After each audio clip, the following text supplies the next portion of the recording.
It started as an irritation, the kind of small inconvenience that most people shrug off. A letter missing here, a bill delayed there, nothing big enough to raise alarms. But for some reason, it kept happening. First, a utility bill gone. Then, a tax notice. Then, something personal, a letter from my sister that never arrived. At first, I blamed the post office. Maybe a routing error, maybe misplaced deliveries. But deep down, I knew something else was wrong. My neighbors began mentioning it too, quietly, almost guiltily. Packages delayed, letters opened and taped closed again, envelopes showing faint knife marks along the seals. It was too frequent to be coincidence.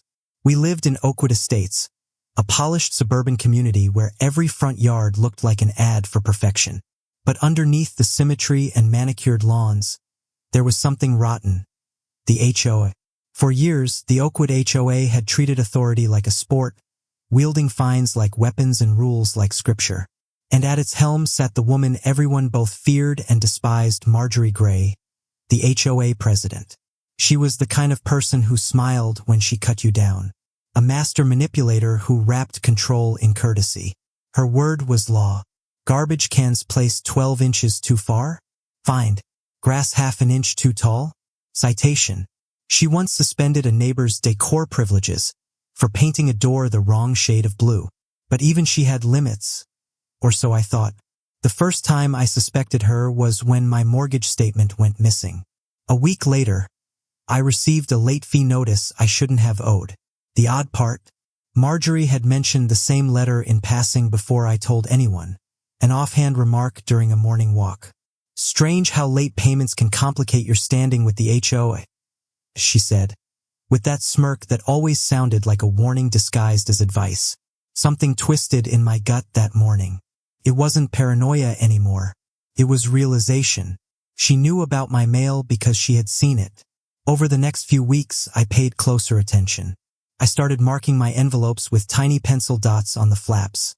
Something so faint you'd only notice under direct light. Sure enough, nearly every important piece of mail arrived with the flap resealed. The dot smudged. There was only one logical path between my mailbox and my front door. Marjorie. Her house sat 3 doors down but directly across from our cluster of mailboxes. She spent most mornings supervising the maintenance workers from her open porch, conveniently positioned with full view of every box. I needed proof. Not suspicion, not theory, evidence. So I came up with a plan. I planted a decoy letter. A plain white envelope, addressed to myself, but inside, a harmless piece of bait. A fabricated notice of property complaint, printed with the HOA logo I copied from an old newsletter. It looked official enough to panic anyone who wanted control. And I left it halfway out of my mailbox. Then, without saying a word to anyone, I installed a small, motion-triggered camera facing the mail cluster. Perfectly discreet. For days, nothing happened. The decoy sat untouched, fluttering slightly in the breeze. I started doubting myself, wondering if I'd become obsessed over nothing. Maybe she wasn't the type of person to stoop to theft. Maybe I was wrong. Then, on the 4th morning, I saw it, the glint of manicured gold nails under sunlight. Marjorie paused in front of my mailbox, glanced around with fake nonchalance, then reached forward. The camera caught everything. Her pulling the letter, tucking it behind her clipboard, walking away like nothing had happened. I sat in my kitchen later that day, replaying the footage over and over. There she was, the self-appointed guardian of community integrity caught red-handed stealing personal mail. It wasn't about curiosity. It wasn't about rules. It was about power. She wanted to know everything about everyone, to collect secrets like leverage. That evening, I backed up the footage on multiple drives. For the first time in months, I felt calm because now her smug control had a fault line. But I wasn't done. The mail theft was only the surface. I wanted to know why she did it. Her reason couldn't just be nosiness. There was something bigger buried underneath. And if Oakwood loved drama, they were about to get some. And this time it would be broadcast for the whole city to see. The footage of Marjorie stealing my letter played on a loop in my mind. I couldn't stop thinking about it. The calm way she moved, the confidence in her stride. She wasn't nervous. She wasn't impulsive. She'd done this before, many times.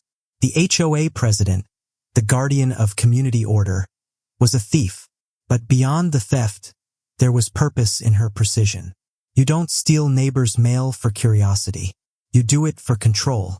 I spent a long night at my desk, reviewing neighborhood newsletters, board statements, and policy updates. All of them signed, "Sincerely, Marjorie Gray, HOA President." Her words dripped with moral superiority. Integrity begins at home. Our mailboxes reflect our trust. Ironic, coming from someone who violated that very trust. But I needed more than irony. I needed to understand what she was after. The next morning, I visited the post office. I told them about my missing mail and subtle tampering. The clerk's expression stiffened. There had been other reports, small packages, delayed tax forms, checks that never cleared. Always the same address, Oakwood Estates. That was confirmation number 1. Back at home, I checked the HOA website for public documents. Marjorie had published dozens of security reports. I clicked through them, each one claiming increased incidents of mail mishandling due to outside interference. Outside interference. She'd been blaming someone else for her own theft. The deeper I dug, the stranger it got. Hidden among board minutes was something labeled Administrative Review Meeting, Postal Compliance, dated 3 months back. It mentioned a resident complaint about lost checks. The file ended with her statement, "Issue resolved internally." Resolved internally. The phrase sat like poison in my throat. The homeowner she'd silenced probably never even knew she was the source. I knew then that catching her on camera wasn't enough. She could deny, deflect, lie. People like Marjorie always did. I needed undeniable evidence, something that connected her theft to real harm. So I started asking questions. Quietly, one by one, I approached neighbors. I mentioned the missing mail problem, testing their reactions. Some looked nervous, others downright angry. A few whispered that they'd lost refund checks, tax statements, or bank cards. At least 3 people admitted they'd received calls from credit card companies warning of unusual activity. That was confirmation number 2. Marjorie had used her position to collect personal mail, siphon sensitive information, and manipulate residents without them suspecting. Her charm and authority had made her untouchable, until now. One neighbor told me something chilling. Months earlier, Marjorie had approached him about delayed HOA dues, claiming she'd never received his check. She showed him a copy of the envelope, complete with his handwriting. He assumed the post office had misdelivered it. But I'd seen enough of her behavior to know better. She didn't just take letters. She opened them, documented them, and used them as ammunition to maintain control. I checked the HOA's main ledger, the online budget transparency portal. Every resident's fees were listed as received. Every single one except his. His name had been conveniently excluded. I downloaded the entire record, cross-referencing it with county filings. And that's when I found something even bigger. 2 accounts existed under the HOA's payment system. One labeled Oakwood Estates Maintenance, the other labeled Oakwood Enrichment Fund. Both used the HOA's tax ID, but only one was registered to the HOA treasurer. The other account was registered to Marjorie Gray. Personal, private, untouchable. The totals sickened me. Tens of thousands of dollars funneled through miscellaneous fees and late payments. Some of it for mail disputes.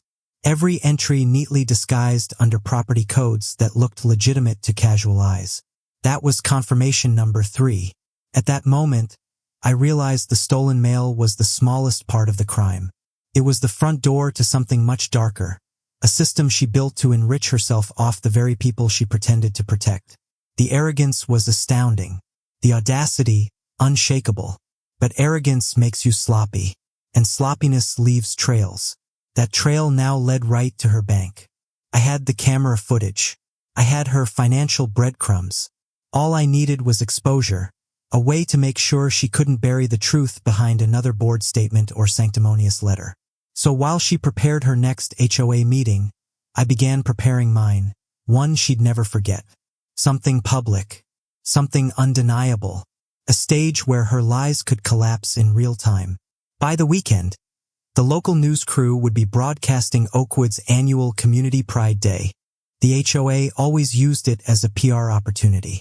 Cameras, speeches, live interviews, a perfect setup for an image-obsessed tyrant. Oakwood's annual Community Pride Day was the HOA's crown jewel event, a public relations parade carefully designed to make the neighborhood look like a utopia. Local media covered it every year, complete with interviews, drone footage, and self-congratulating speeches. The whole thing was Marjorie's creation, a performance of control disguised as civic pride. She lived for it. The banners, the speeches, the spotlights. To her, it wasn't just a neighborhood gathering, it was a stage. A throne dressed in flowers and folding chairs. And this year, I was going to turn that stage into her undoing. The week leading up to the event, I coordinated quietly. I made copies of everything. The mailbox footage, the fraudulent financial records, the screenshots of her private HOA account, and a spreadsheet connecting her name to stolen resident funds. I even printed transaction summaries on poster-sized boards for good measure. If I was going to do this, I wasn't leaving room for denial. But exposing her wasn't just about revenge. It was about everyone she'd hurt, the people she fined unfairly, intimidated through letters, and secretly robbed while pretending to protect. Every shallow smile of hers had been backed by corruption, and every polite neighborhood meeting had been another chance to manipulate. The hardest part was keeping it quiet. No one could know until the cameras rolled. Not even the neighbors who trusted me, because if word spread too soon, Marjorie would twist it. She was an expert at deflection, a master of rewriting narratives. I'd seen her spin desperation into dignity before. This time, she wouldn't have that luxury. The morning of the event arrived warm and spotless. The streets shimmered under the sunlight, the lawns a perfect green. Volunteers decorated the park with balloons and banners that read, "Oakwood, where community thrives." Marjorie arrived late on purpose, as usual, stepping out of her glossy SUV like royalty returning to loyal subjects. She held her clipboard like a scepter, waving to the small crowd of residents and cameras that had gathered. Her pearls caught the light, but her smile caught too many eyes. She didn't know her empire was already burning. As she set up her table for the live segment, checking placement, angles, and cameras, I stood nearby, blending in among the crowd. My phone in one hand, a flash drive in the other. I'd already confirmed with the local reporter the live feed would run unedited, streamed directly to their Facebook page. Thousands of people would see it in real time. The irony wasn't lost on me. The woman obsessed with polished image would be undone by her own love of attention. When the cameras went live, she launched into her speech. Predictable.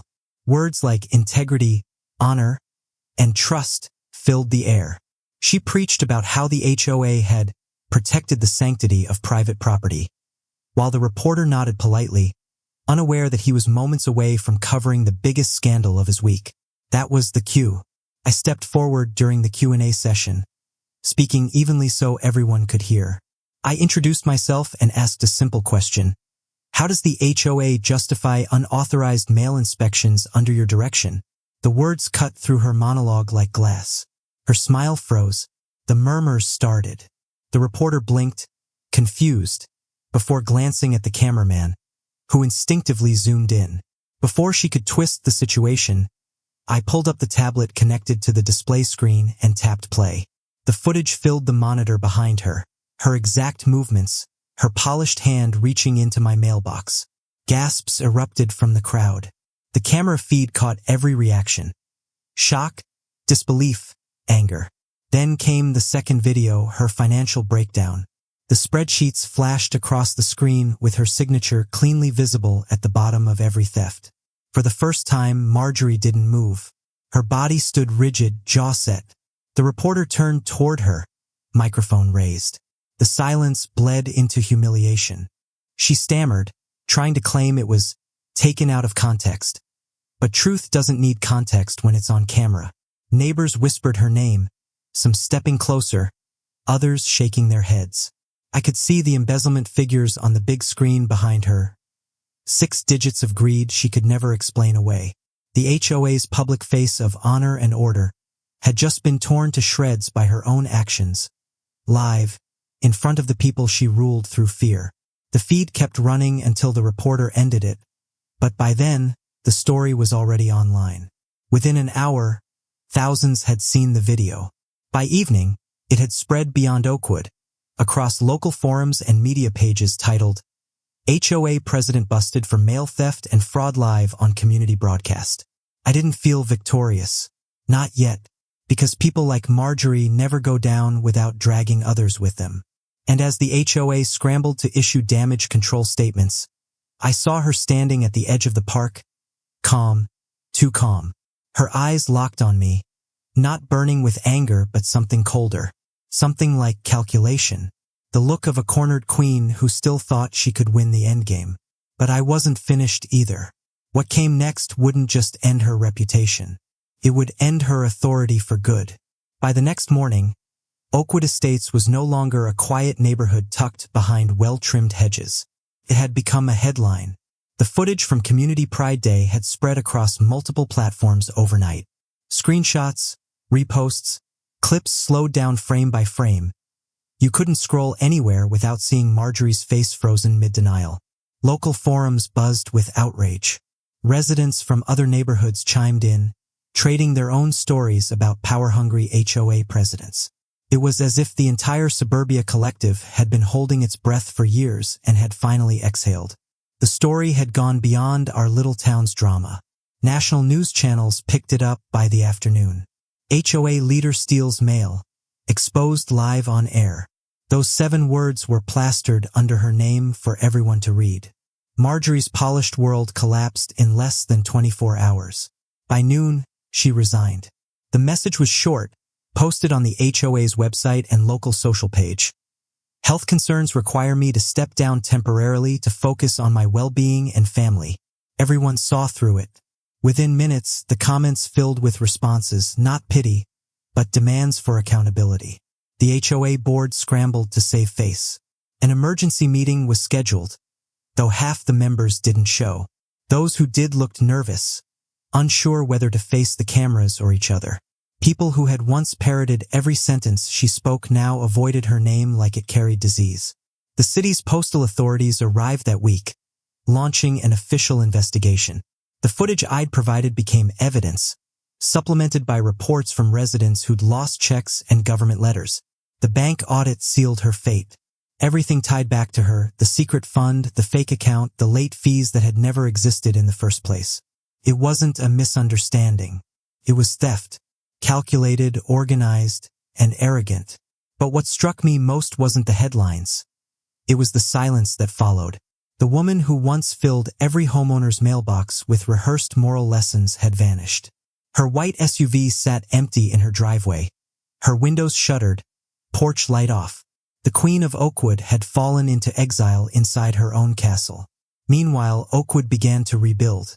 The HOA temporarily disbanded pending reorganization. Neighbors who never spoke before suddenly had reason to. People shared stories of fines they'd paid for harmless things. A garden gnome, a painted mailbox, a holiday decoration. Every false citation was now part of a collective revelation. She hadn't been enforcing order. She'd been feeding her control one envelope at a time. Her empire had collapsed, but it didn't erase the damage. Some residents had lost money, others their peace of mind. A local journalist reached out to me asking for a follow-up interview. Reluctantly, I agreed. By the time the segment aired, the story had taken on a life of its own. Reporters framed it as a victory. The resident who fought back. They called it poetic justice. But behind the fanfare, I knew the truth wasn't that simple.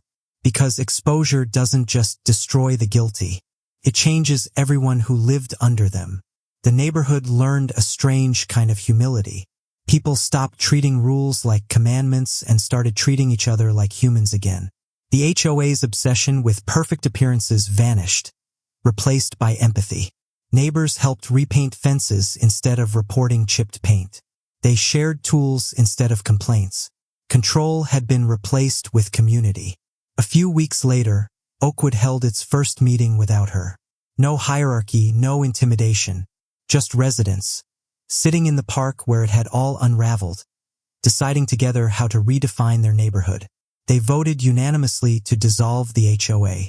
Permanently. The decision made headlines again, this time under a different tone. Oakwood residents choose freedom over control. Across multiple towns, other communities followed. Petitions circulated for HOA reform. Homeowners began demanding transparency, accountability, and oversight. What started as one stolen letter had become a movement. As for Marjorie, she resurfaced quietly, issuing a half-hearted statement through her lawyer. Mistakes were made. The investigation fully concluded a month later. The verdict was predictable. Charged on multiple counts of mail tampering and misappropriation of community funds. Her punishment wasn't prison but public disgrace. The court ordered restitution.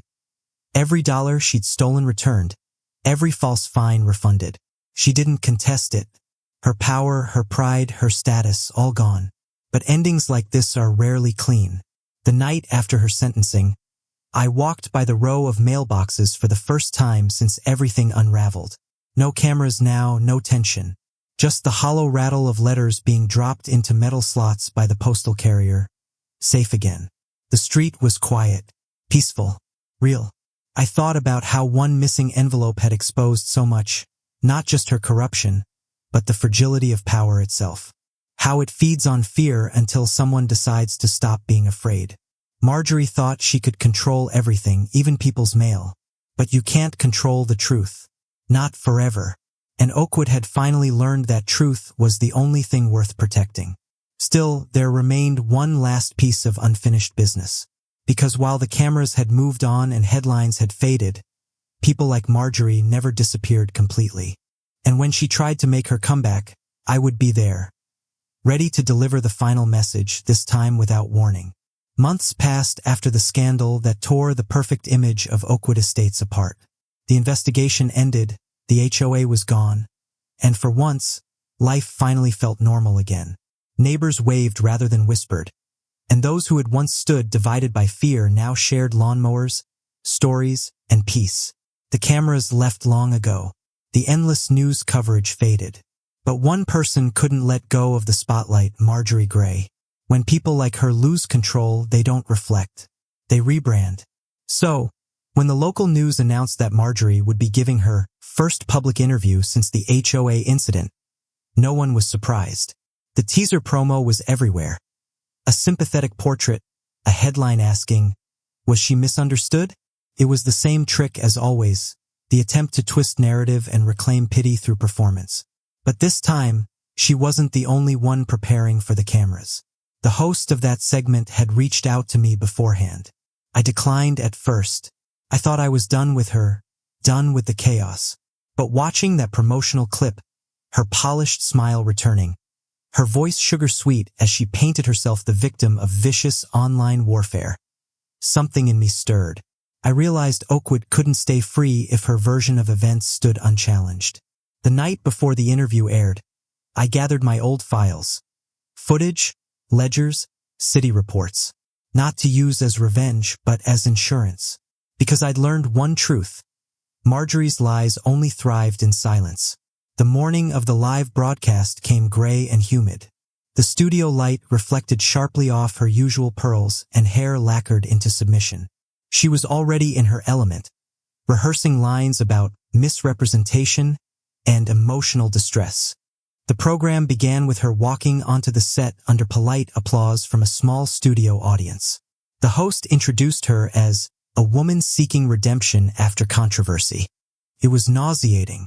For 10 minutes, she played her part perfectly, remorseful but defiant. She blamed clerical oversight for missing funds, careless aides for unauthorized accounts, community pressure for her poor judgment. And then she said it, the phrase that made every viewer who lived in Oakwood feel their blood boil. She claimed she'd never intentionally violated federal mail laws.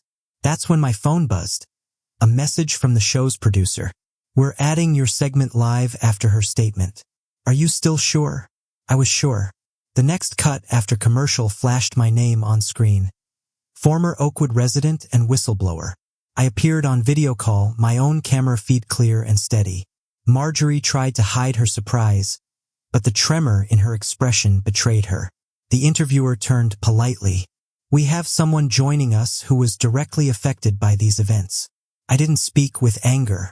I spoke with calm precision, the same calm that had dismantled her lies before. I confirmed the theft caught on footage, the audits proving her fraud, the restitution she was ordered to pay. Every statement was factual, verified, undeniable. My words weren't for her. They were for every person watching from home who had ever felt small under someone else's control. As I spoke, the production team displayed clips. Her pulling the decoy letter from my mailbox, her signature on reimbursement forms, her handwriting on falsified notes. Her composure cracked. The act fractured mid-sentence. She tried to interrupt, to accuse, to spin. But the evidence rolled over her without mercy. The host, sensing the moment, switched tone from soft to serious. He asked her directly, live on air, "Do you deny stealing residents' mail for personal gain?" And for the first time, there was no response. She just sat there in silence as the truth filled the space she used to command. The show ended quietly. There was no grand conclusion, no flourish. Just the look of a woman who had built an empire of deceit finally understanding that not all cameras are friendly. By that evening, the segment spread everywhere. Headlines appeared again, but they weren't sympathetic this time. Former HOA president's redemption interview backfires live on air. The clips went viral, millions of views by morning, with commentary describing it as the ultimate example of poetic justice. Marjorie vanished from public life completely after that. She sold her home in Oakwood and left town without saying goodbye. But what she left behind mattered more. Oakwood became a model for community reform. Without the HOA's suffocating control, residents formed a cooperative, voluntary, transparent, accountable.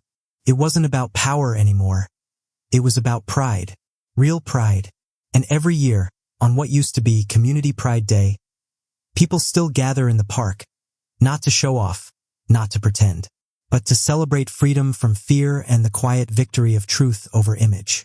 Sometimes, when I walk past the mailboxes, I pause. The same polished metal gleams back at me. Untouched, unguarded, safe. A small piece of normal that cost so much to regain. It reminds me that control, once shattered, never grows back the same. Marjorie taught us that power built on deceit always ends the same way. Exposed, stripped bare, and remembered not for authority, but for failure.